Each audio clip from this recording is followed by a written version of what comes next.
This week's session is Hoax or Real. There are 25 cases to consider. What do you think? Look at the facts. Consider the images. Do you think these are real? Do you think they're fake? There is, however, another consideration, and that's not yet proven. Don't forget to stop the video to have a think and a chat.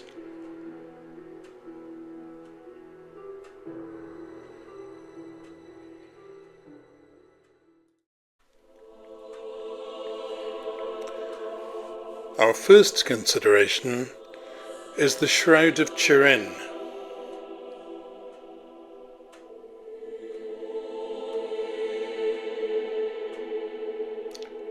The shroud is first recorded in the 1350s in Liry, France, where the knight Geoffrey de Charny displayed it in a church. It passed to the House of Savoy and was moved in 1578 to Turin Cathedral, where it remains today. It's a remarkable image, which acts like a photographic negative and shows unusual 3D-like information. There are signs of crucifixion, wounds at the wrists, scourging marks, a side wound, and head injuries resembling a crown of thorns. Tests have identified real human blood, not paint or pigment, and traces said to be consistent with aloe and myrrh, linked with ancient burial practices, are present on the shroud, together with pollen grains from the Middle East.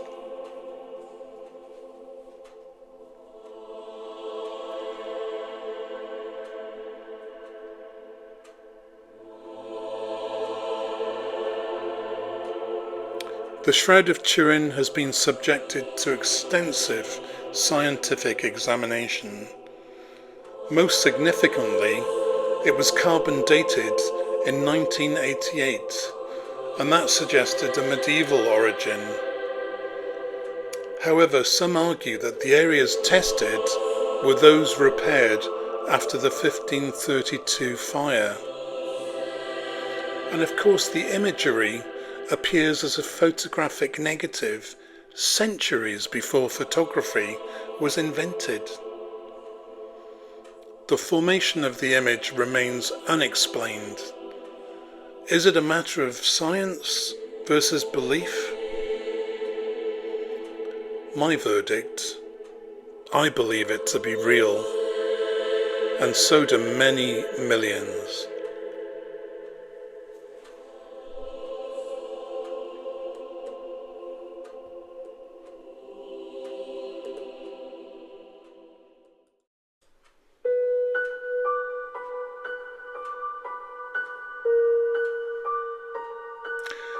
Our next consideration is the mechanical Turk.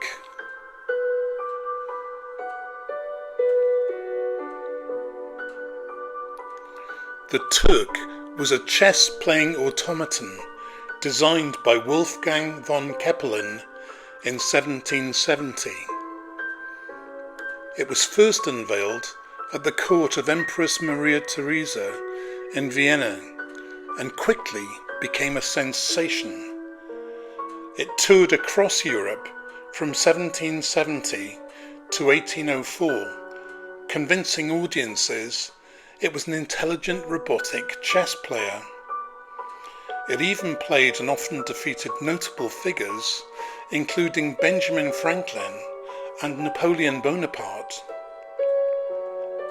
After Kepelin's death, it was acquired by Johann Nepomuk Maelzel, who expanded its fame across Europe and America.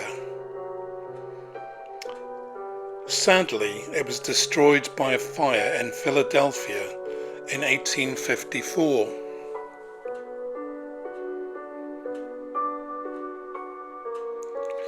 In reality, the automation was not a robotic chess player. Instead, there was a skilled human chess player hidden inside the machine, secretly controlling the moves using levers and magnets. The trick was exposed much later in the early 19th century when investigators and writers, including Edgar Allan Poe, began to reveal the hidden operator.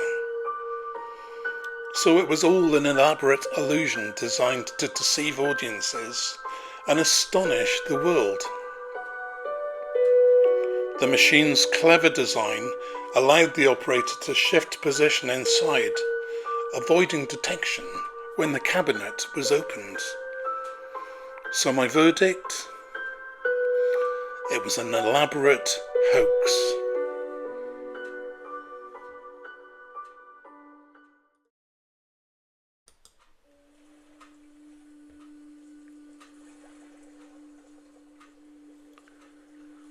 The Fiji Mermaid.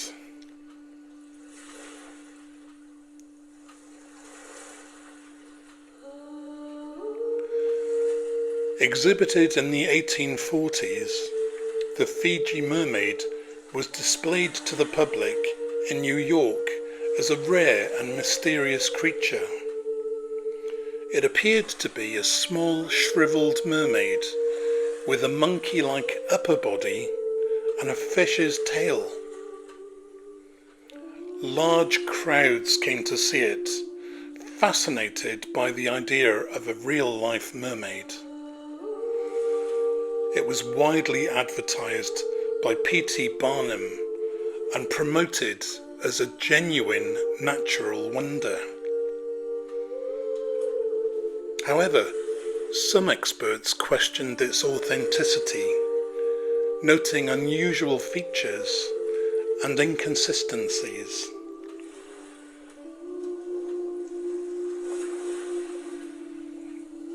In reality, the Fiji Mermaid was a hoax, a taxidermy creation rather than a real mermaid.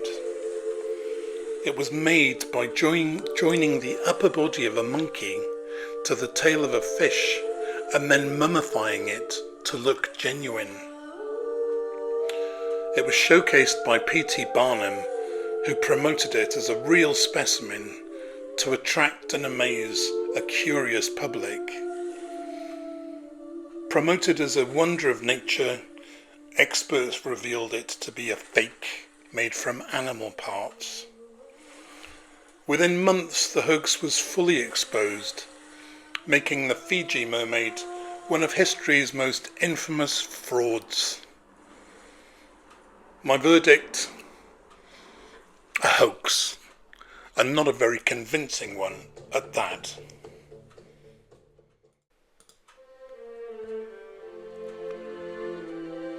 Next, we'll look at Our Lady of Lourdes.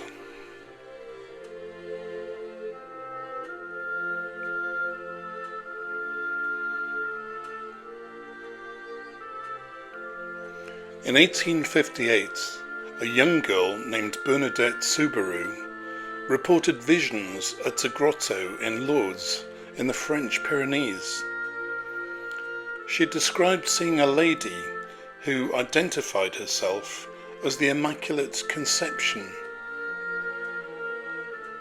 She was subjected to intense questioning and interrogation by church officials and authorities. She was instructed to dig in the ground by the lady and uncovered a spring of water. Reports of healings linked to the water soon followed. The Catholic Church declared the visions worthy of belief. Bernadette later became a nun and lived a quiet religious life. The first recognised miracle at Lourdes was declared in 1862, and now Lourdes is a major international pilgrimage site, with around 3 to 6 million people visiting every year to pray and drink from and bathe in the waters. The Vatican has officially recognised about 70 miracles as medically unexplained healings, and there are hundreds of other reported cures and recoveries. The Church continues to investigate claims carefully. Lourdes is accepted by the Catholic Church as worthy of belief, but not required belief. Similar apparitions such as Fatima are also major pilgrimage sites. Today, Lourdes remains a powerful symbol of faith, hope, and healing. So my verdict is, I think it's real. I've been there. The feeling there is incredible.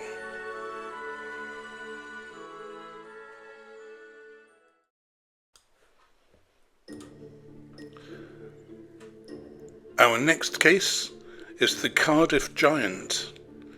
Cardiff, New York, that is, not South Wales.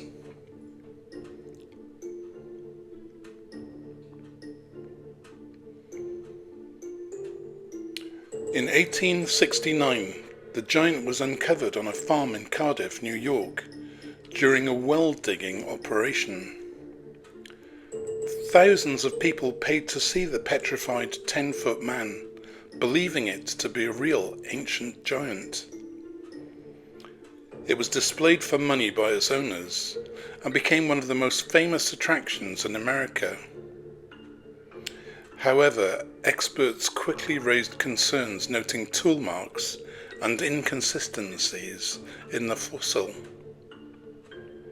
But newspapers widely reported the discovery, sparking debate about whether giants once lived on Earth.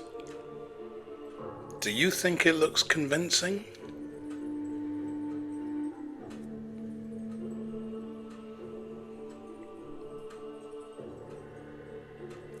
In reality, the Cardiff Giant was a carefully planned hoax rather than a genuine archaeological discovery. George Hull had had the figure carved from gypsum and artificially aged it before burying it on a relative's farm in New York.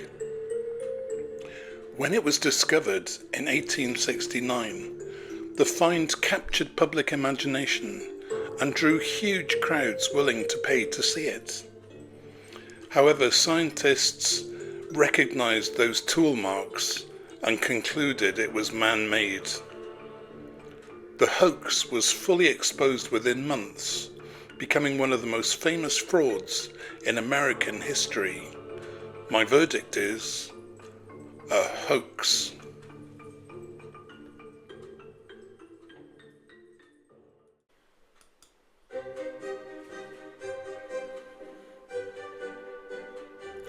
Our next consideration is the tiara of Satyphons.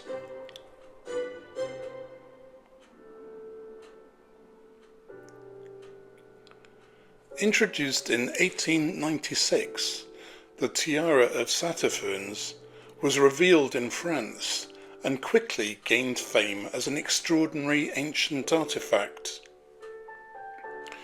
The tiara is ornately crafted from gold and decorated with detailed relief scenes and intricate patterns.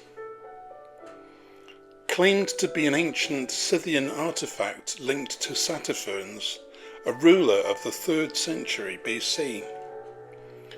It was purchased by the Louvre Museum in Paris, which paid 200,000 French francs for it, which is a lot of money for the time.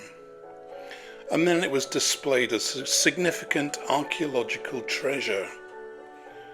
However, some experts initially doubted its authenticity due to its unusually pristine condition and style.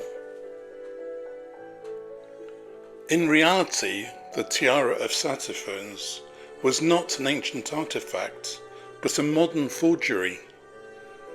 It had been commissioned in the 1890s from a skilled goldsmith who created it using contemporary techniques whilst imitating ancient styles. The Louvre had purchased the tiara in good faith, believing it to be a genuine Scythian treasure. However, experts soon doubted it, noting stylistic inconsistencies and unusually fresh workmanship. The truth was finally revealed when the craftsman himself came forward and proved that he had made it. Today, the tiara remains in the Louvre Museum in Paris as a famous example of an archaeological hoax. So the verdict: a very impressive hoax.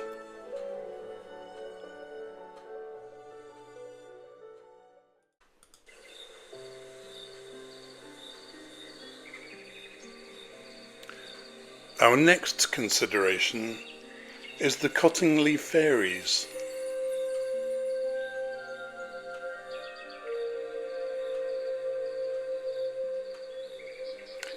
In 1917, two cousins, Elsie Wright, aged 16, and Frances Griffiths, aged 9, claimed to have photographed real fairies in Cottingley, England.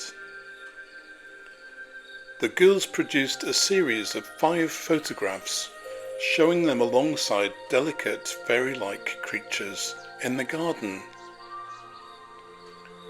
Sir Arthur Conan Doyle, the creator of Sherlock Holmes, was convinced by the images and promoted them as evidence of spiritual phenomena. The photographs captured public imagination, attracting worldwide attention and debate. However, some experts questioned the images, noting unusual features and inconsistencies. Many years later, when Elsie was 76 and Frances was 67, they finally confessed the truth. They admitted the fairies were just cutouts from illustrated books. The photos were originally intended as a childhood prank that had gotten out of control. The cousins revealed that they'd faked all of the photographs. So the verdict: a beautiful hoax.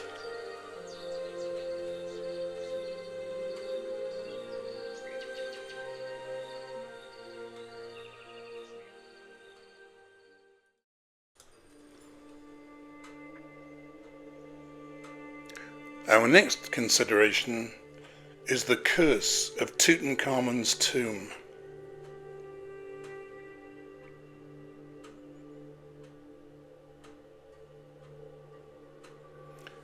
In November 1922, British archaeologist Howard Carter discovered the nearly intact tomb of Pharaoh Tutankhamun in the Valley of the Kings. The burial chamber contained remarkable treasures, including the golden sarcophagus and mask of the young king.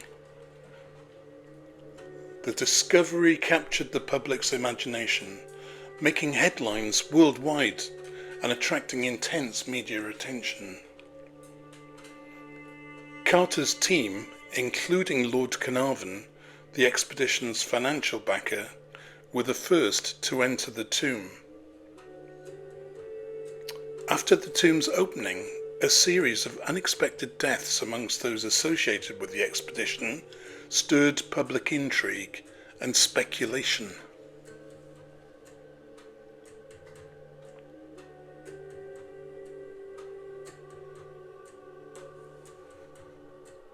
Just weeks after the tomb was opened, Lord Carnarvon died suddenly and unexpectedly in April 1923 from an infected mosquito bite resulting in blood poisoning. Several others associated with the tomb, including Carter's assistant, also died in the years following the discovery. Sensational reports fueled rumours of an ancient curse suggesting those who disturbed the pharaoh's tomb would die prematurely. However, despite the rumours, many experts concluded that the deaths likely stemmed from infections, toxic fungi, and the hazardous conditions within the tomb. Over time, investigations and research revealed there was no genuine curse. The deaths were not associated. So the verdict? A likely hoax.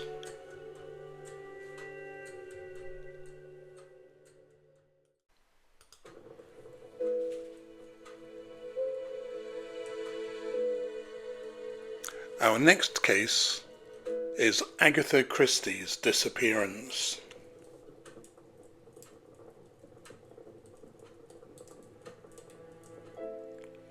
In December 1926, Agatha Christie disappeared for 11 days, sparking one of Britain's most famous mysteries. Her car was found abandoned in Surrey, with the lights still on, the door open, and personal belongings left behind. She had recently discovered that her husband, Archibald Christie, was having an affair, adding emotional strain. Before disappearing, she wrote letters to family members, hinting she was going away for a time, which added confusion to the case.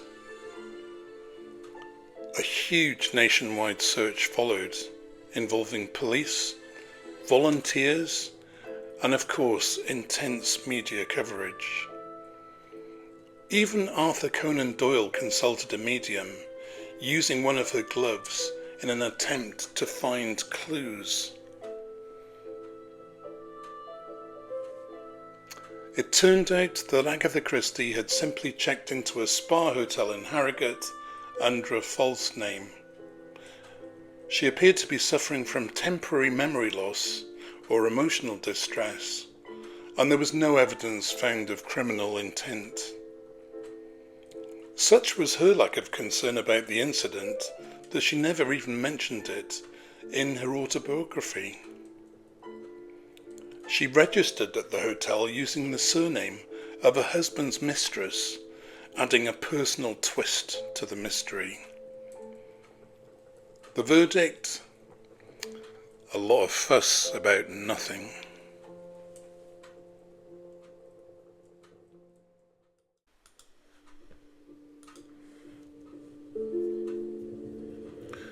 Our next case is Bessie Houdini's seances.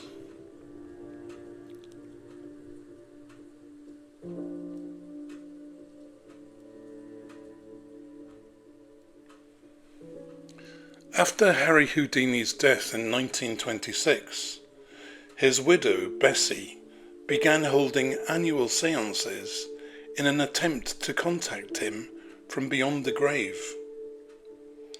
There was a secret code that Houdini had agreed with his wife. The code was Rosabelle, believe, spelt out in code. This would prove any communication was genuine. The seances attracted widespread attention from spiritualists and skeptics alike. Bessie continued the seances for a decade, hoping for a confirmed message. In 1936, she held her final seance. It was 10 years since Houdini's death.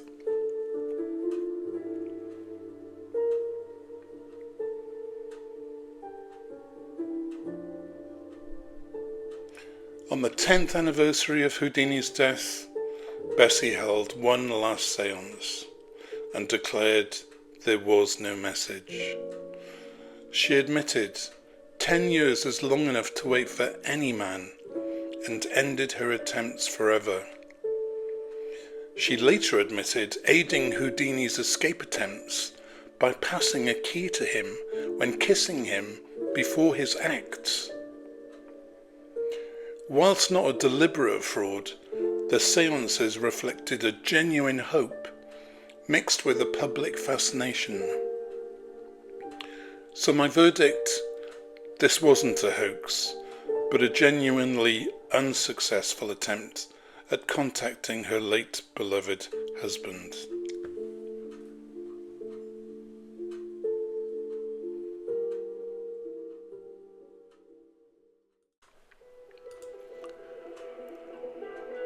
Our next consideration is the Loch Ness Monster.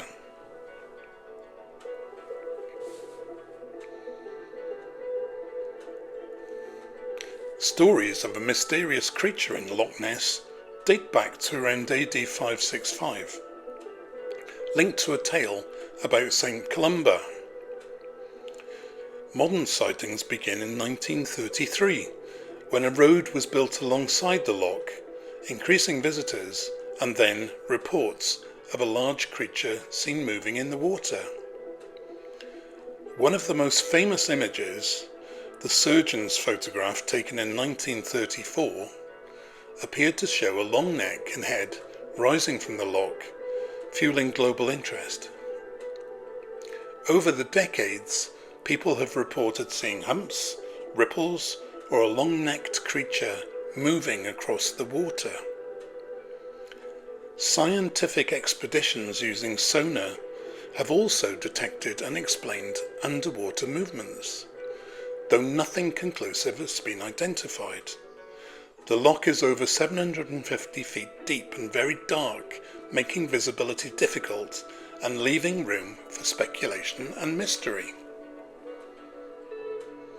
Common theories are a surviving prehistoric creature like a plesiosaur, large fish such as eels, floating debris causing optical illusions with waves and light.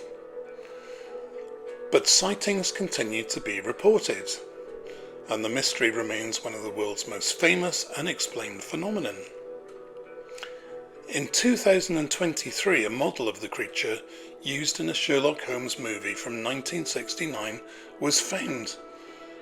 The 20-foot prop was discarded and discovered sunken in the loch, having been abandoned after filming. There's a picture of it there. At the time, this fueled further speculation.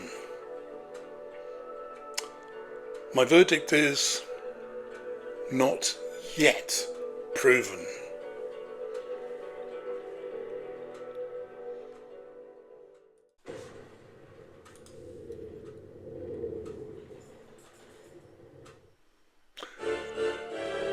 Our next case, Martian invasion.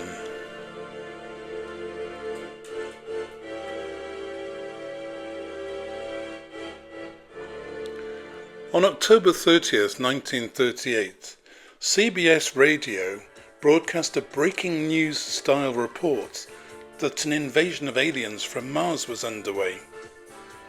Orson Welles interrupted a broadcast of dance music with urgent news bulletins describing strange explosions on Mars and a crash landing in Grover's Mill, New Jersey.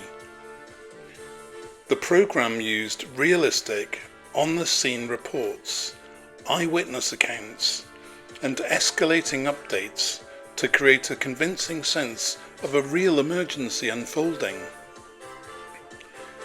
Some listeners who tuned in late believed the reports to be genuine, and people at home listening on the radio began to panic, fearing a real invasion. There were accounts of people leaving their homes, contacting the police, and in some areas, particularly around New Jersey, there were reports of roads filling with traffic as people attempted to evacuate the area. The program continued in this news bulletin format for around 40 minutes, maintaining the illusion of a developing crisis before returning to a more conventional format. So what would you have done? Would you have panicked? I think I would.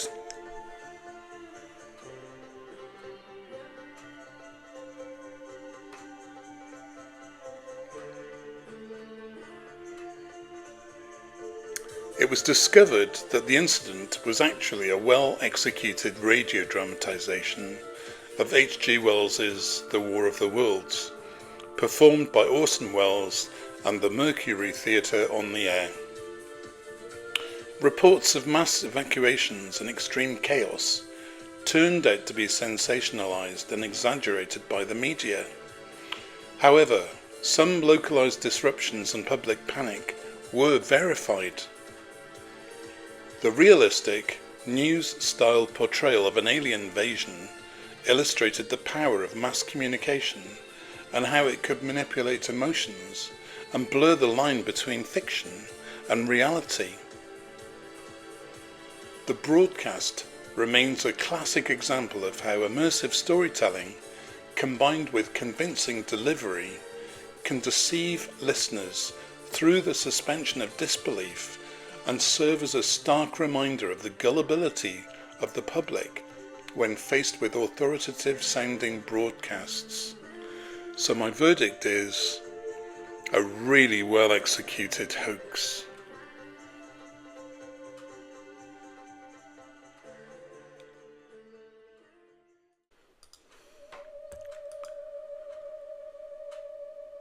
Our next case is the Roswell incident.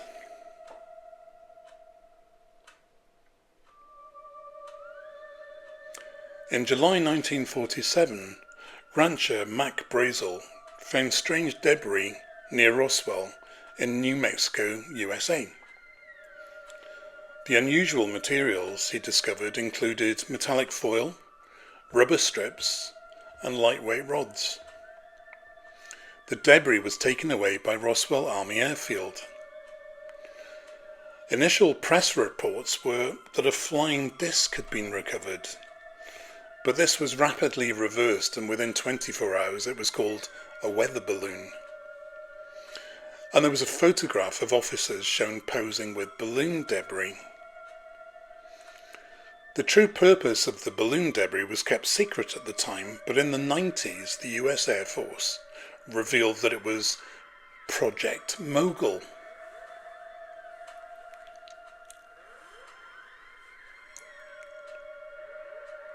Now, Project Mogul was a top-secret US program using high-altitude balloons to detect Soviet nuclear tests. The debris explained the foil, the rubber, the rods, matched balloon and sensor equipment. But military secrecy led to misleading early explanations. There was no verified proof of alien craft or bodies, and later investigations supported the Mogul explanation. But the mystery continues. The public still believes that there must have been terrestrial involvement. So in many ways the verdict remains open, and we'll come back to this later on in this session.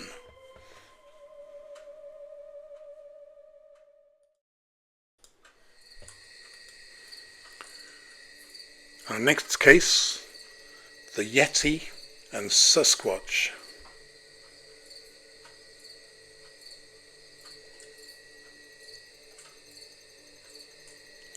The Yeti is reported in the snow-covered Himalayas of Nepal, whilst the Sasquatch sightings primarily occur in the dense forests of the Pacific Northwest and other remote wooded regions of North America. The Yeti is also known as the Abominable Snowman, where Sasquatch is often referred to as Bigfoot. Numerous large footprints reported in both snowy and forested terrain, measuring up to 24 inches long and 8 inches wide, and plaster casts of these footprints show large human-like feet, suggesting an upright bipedal creature much larger than a human. There is some photographic evidence, but it's grainy and blurry, but it does show large hairy creatures, though none provide definitive proof, and many have been challenged as hoaxes or misidentifications. Despite numerous sightings and reports over the years, definitive evidence proving the existence of the Yeti or Sasquatch remain elusive and speculative. Many experts consider sightings to be misidentifications, hoaxes, or the result of natural phenomena such as sightings of bears or other known animals.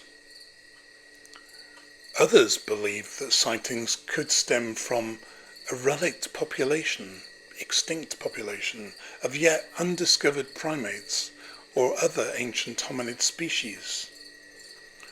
The most recent reports are mainly based on personal stories rather than solid evidence.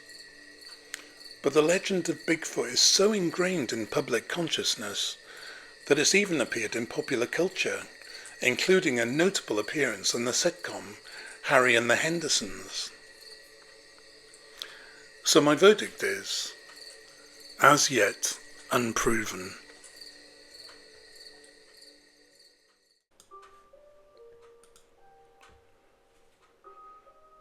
Our next case is Piltdown Man.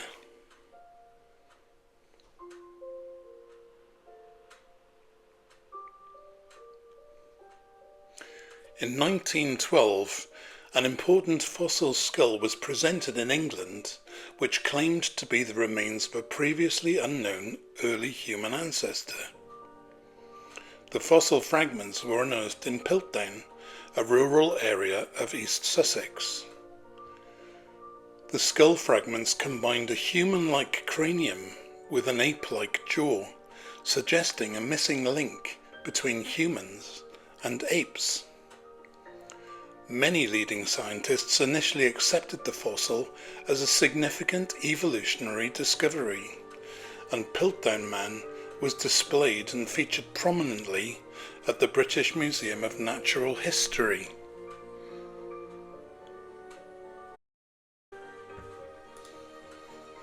However, detailed examination revealed that the skull composed of a human cranium and an orangutan jaw which had been artificially combined. The bones had been chemically treated to appear ancient, and scientific testing in 1953 proved it to be a fake. Evidence proved that Charles Dawson, an amateur archaeologist, created the hoax by planting and altering the bones to resemble an early human ancestor. So Piltdown Man was determined to be a fraud and not a legitimate fossil. So the verdict is, it was a hoax.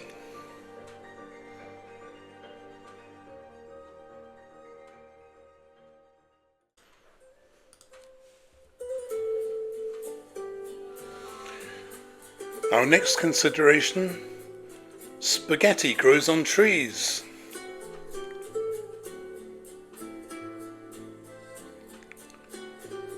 On the 1st of April 1957, the BBC Panorama programme broadcast a report about a spaghetti harvest.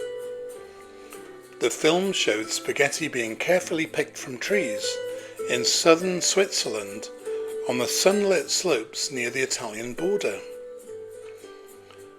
Presented by respected broadcaster Richard Dimbleby, the segment appeared serious and authoritative.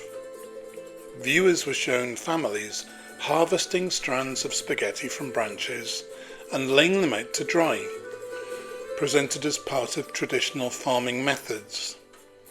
Many people who tuned in were convinced, and the BBC received numerous calls from viewers asking how they could grow their own spaghetti trees. At the time, spaghetti was still relatively unfamiliar to many people in Britain and often seen as an exotic food, which made the report more likely. However, the entire spaghetti harvest report was staged specifically for April Fool's Day as a humorous prank by the BBC. The Panorama team created an elaborate scene in Switzerland using real spaghetti hung from tree branches to make it appear authentic. Richard Dimbleby delivered the report in his usual serious, authoritative style, which helped convince viewers it was genuine. The BBC later confirmed it to be a prank, with it becoming one of the most famous and successful April Fool's jokes ever broadcast. It demonstrated how trust in television and authoritative presentation could make even an unlikely story seem believable. So the verdict is a hoax. Happy April Fool's Day!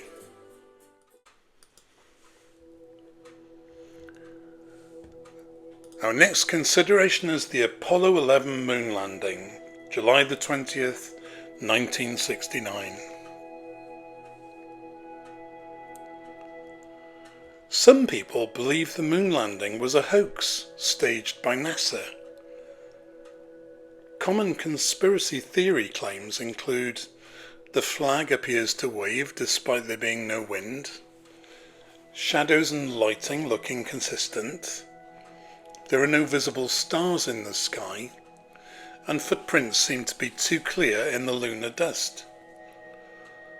But the Apollo 11 timeline was clear for all of us to see, and most people in Britain watched it live on TV.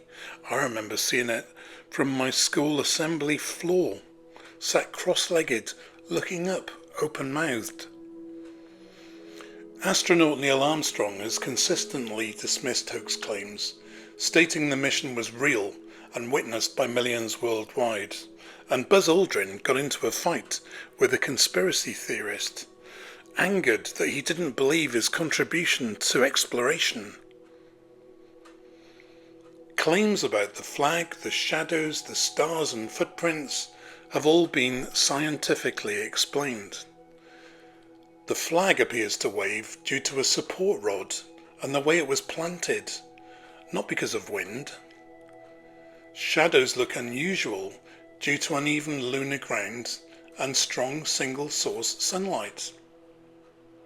No stars are visible because camera exposure was set for the bright lunar surface, and footprints hold their shape because lunar dust is fine and slightly cohesive. Moon rocks brought back have been proven to be authentic. They contain unique isotope and micrometeorite impacts not found anywhere on Earth. It would be impossible to replicate these with 1960s technology. And the moon landings were observed by Jodrell Bank Observatory and Soviet observers. Even the Soviet Union tracked Apollo 11 during the Cold War with no disputes. And about 600 million people watched live worldwide. So how could it possibly be a hoax? So my verdict is, this was real, no question.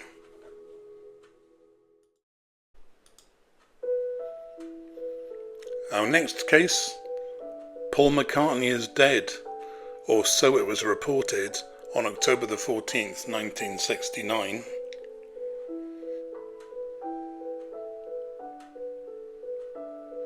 Reports began circulating that Paul McCartney had died in a car crash in 1966 and had been secretly replaced in the Beatles.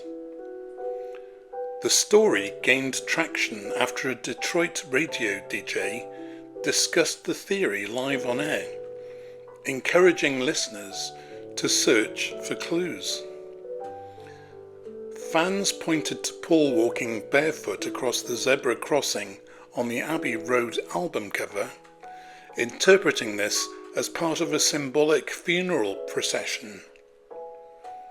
Listeners claimed to hear hidden or backwards messages in Beatles songs, including phrases like, "Paul is dead." Lines like, "He blew his mind out in a car in a day in the life," were taken as references to the supposed accident. The story spread rapidly across newspapers, magazines, radio and television in the US and UK, making it a global phenomenon. But there was no evidence that Paul McCartney was involved in any car crash in 1966, and he's consistently denied it ever happened. He was publicly visible recording albums and touring from 1966 onwards, showing he was alive and well.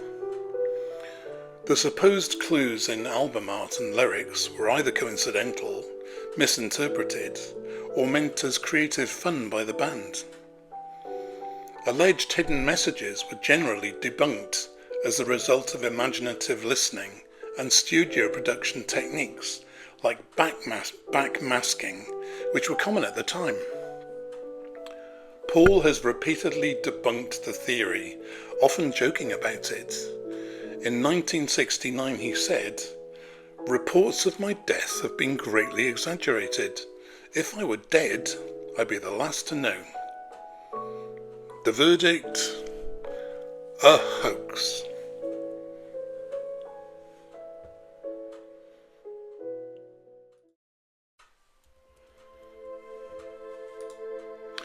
Our next consideration is the Bermuda Triangle.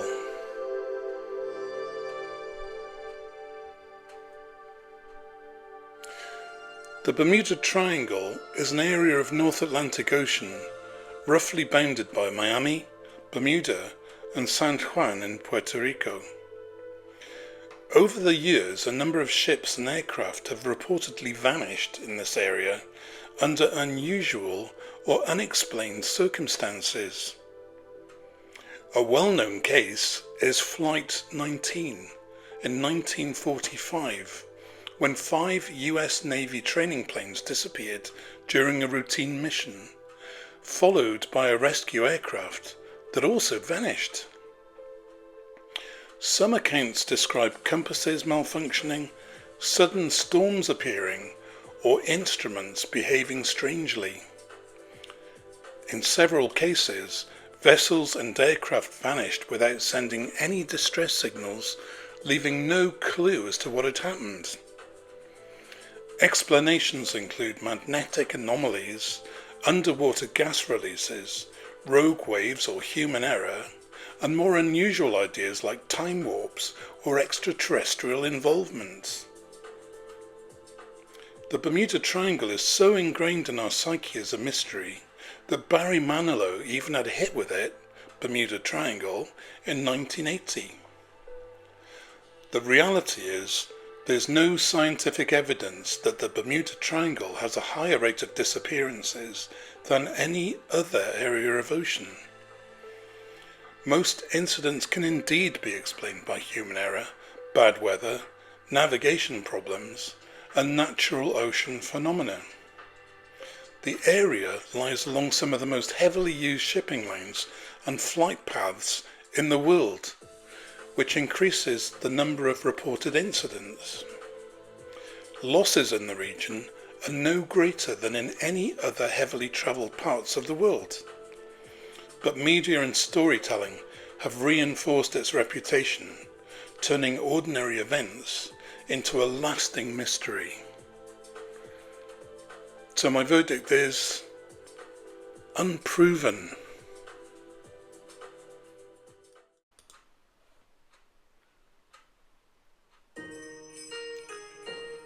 Our next case is Hiru Onada.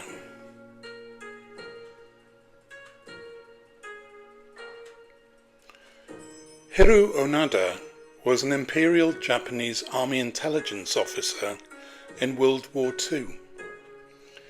He refused to surrender after Japan's defeat in 1945 and remained in the Philippine jungle for many years, believing the war was still ongoing. He finally emerged from the jungle in 1974, and during this time he survived by living off the land and avoiding capture. But many people questioned his story and wondered how he could have survived in isolation for so long. His story became a source of international fascination and debate.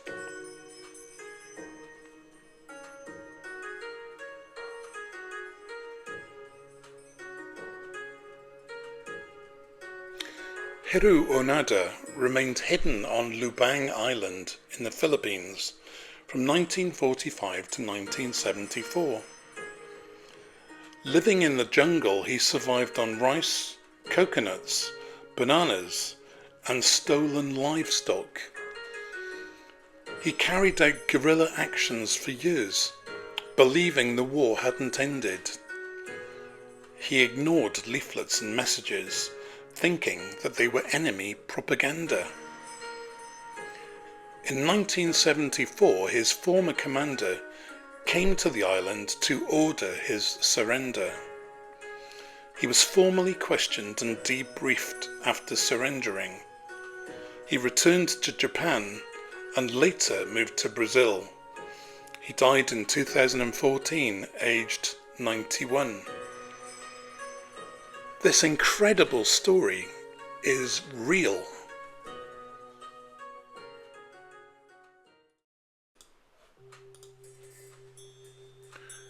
Our next consideration: crop circles.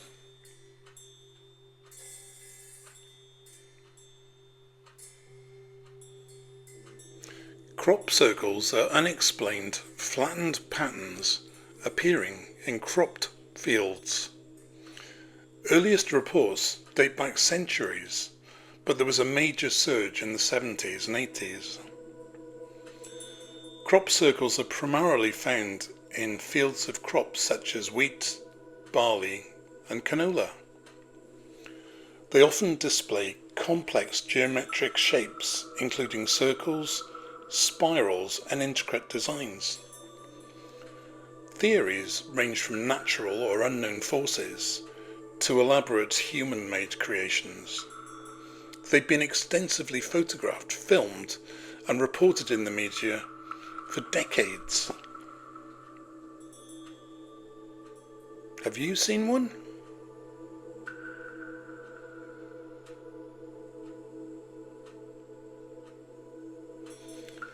In reality, many crop circles were man-made rather than mysterious phenomena.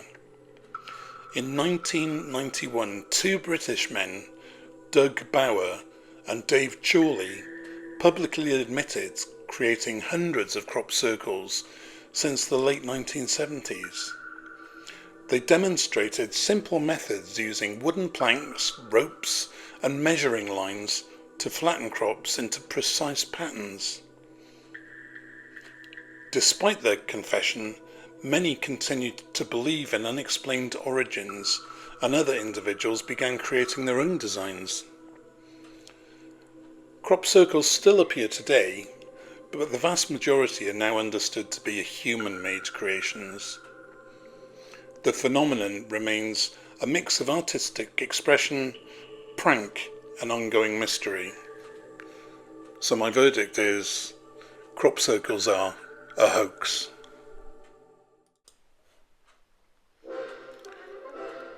Our next case is the Hitler Diaries.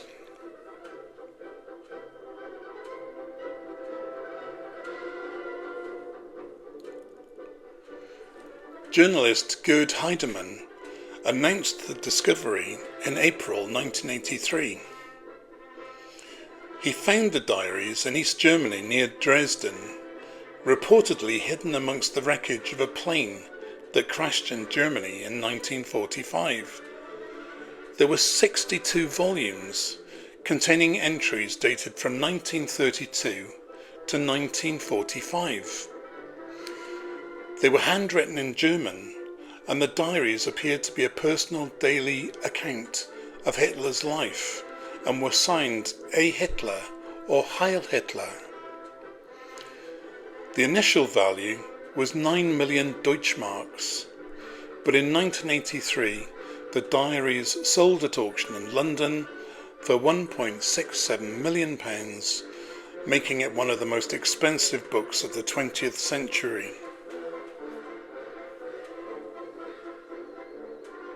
However, in reality, the Hitler Diaries turned out to be an elaborate hoax. The supposed diaries were modern forgeries created by skilled forger Konrad Kujau in the late 70s and early 80s. The forgeries had been written on aged paper with ink and materials from the 1940s to make them appear authentic. But experts had doubts early on, noticing errors, anachronisms, and inconsistencies in the diaries. The truth was publicly revealed in 1983 after they underwent expert forensic analysis. So the verdict is, obviously the Hitler diaries were a very well put together hoax.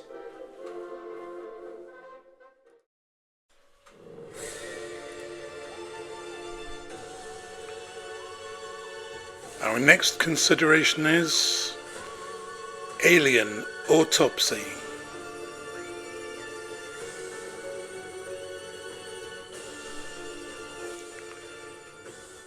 In 1947, debris was discovered near Roswell, New Mexico. The US Army initially reported a flying disc, then retracted this, stating it was a weather balloon. The area was quickly secured by the military. Debris was collected and transported away for further examination. Some witnesses later claimed that unusual non-human bodies were recovered. These claims have never been officially confirmed. But in 1995, a film emerged claiming to show a secret autopsy of an extraterrestrial being. It was presented as recovered footage from the 1940s. The footage gained worldwide attention, fueling debate and speculation about UFOs and government secrecy. Supporters believe the footage appears authentic, but skeptics question its origin and lack of verifiable evidence.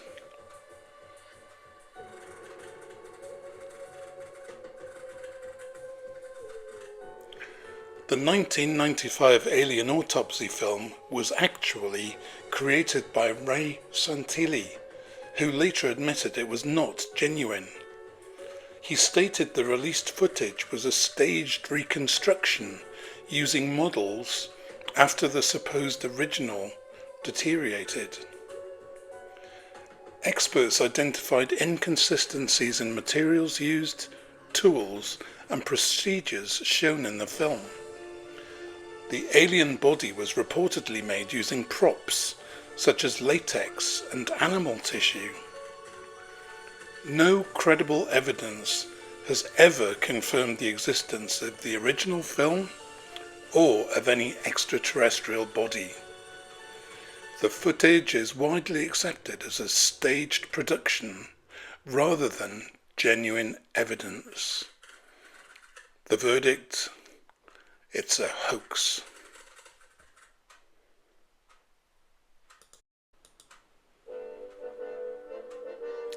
Our next case is the boy in the balloon.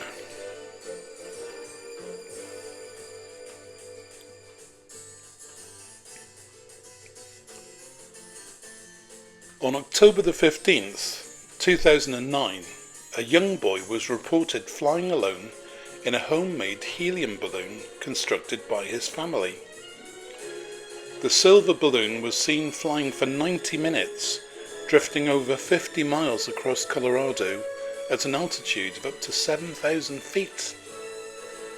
A massive emergency response was launched, involving helicopters and police cars chasing the balloon as it drifted through the sky.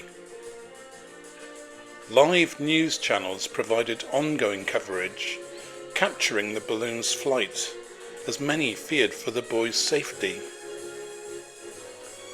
The balloon finally landed and was secured immediately upon touching down. The incident, with the boy described as missing in the sky, grabbed huge media attention and left many in suspense about his fate.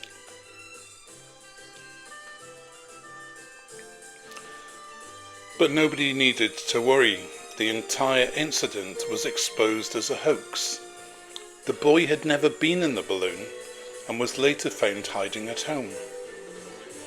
During a live TV interview, the boy accidentally revealed the truth by saying they'd done it for the show, which raised immediate suspicion. Richard Heen, the boy's father, later pleaded guilty to charges including making a false report to the authorities. He was sentenced to 90 days in jail, given probation, and ordered to pay over $36,000 in restitution for the emergency response. The hoax was believed to have been staged in an attempt to gain media attention and promote a planned reality TV project. So the verdict? A hoax.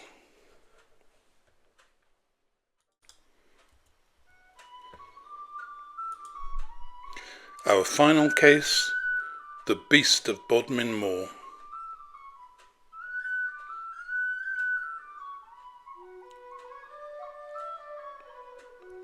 Reports of a large black cat-like animal on Bodmin Moor, Cornwall, have arisen since the 1970s. Witnesses describe a creature similar to a black panther. There have been numerous sightings from walkers, locals and farmers. Photographs and videos exist, but are often distant or unclear. There have been reports of livestock injuries and large paw prints.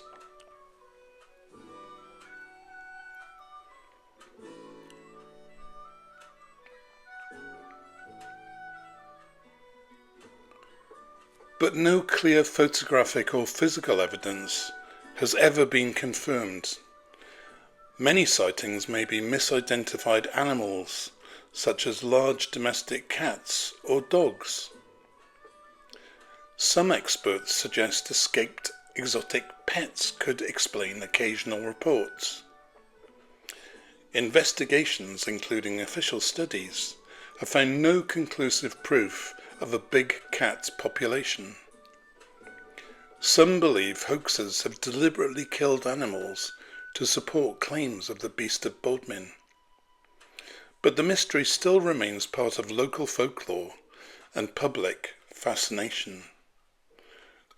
So my verdict? The Beast of Bodmin Moor is unproven. And so we come to the end of this activity. Here's a recap. We looked at the Shroud of Turin. The verdict was real. The Mechanical Turk, hoax. The Fiji Mermaid, hoax. Our Lady of Lord, real. The Cardiff Giant, hoax. The Tiara of Satyphernes, hoax. The Cottingley Fairies, hoax. The Curse of Tutankhamun's Tomb, hoax. Agatha Christie's disappearance, a lot of fuss about nothing. Bessie Houdini seances, no outcome. The Loch Ness Monster, unproven. Martian invasion, hoax. The Roswell incident, open verdict. Yeti and Sasquatch, unproven. Piltdown Man, hoax. Spaghetti grows on trees, April Fool. Apollo 11 moon landing, real. Paul McCartney is dead, hoax. Bermuda Triangle, unproven.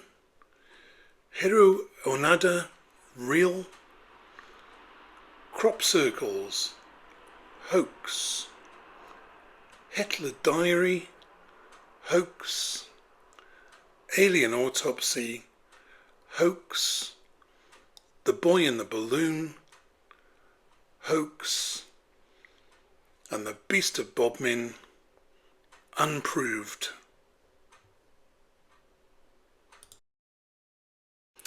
Well, I really hope you enjoyed that activity. I hope it got lots of conversations going and made you have a little bit of a think about things. What is real? What's fake? What's not yet proven? Perhaps those are the more interesting ones. Anyway, if you like this video, you can subscribe to my YouTube channel for free below. You can also give this video a like, a thumbs up, that'd be really helpful. And you can also subscribe for free to my other CST activities resources, www.simondementia.co.uk and www.cstsongoftheday.co.uk. And if you like and use my work, you can buy me a coffee at www.buymeacoffee.com/Simon Dementia. Thanks for watching. See you next time. Have a great week.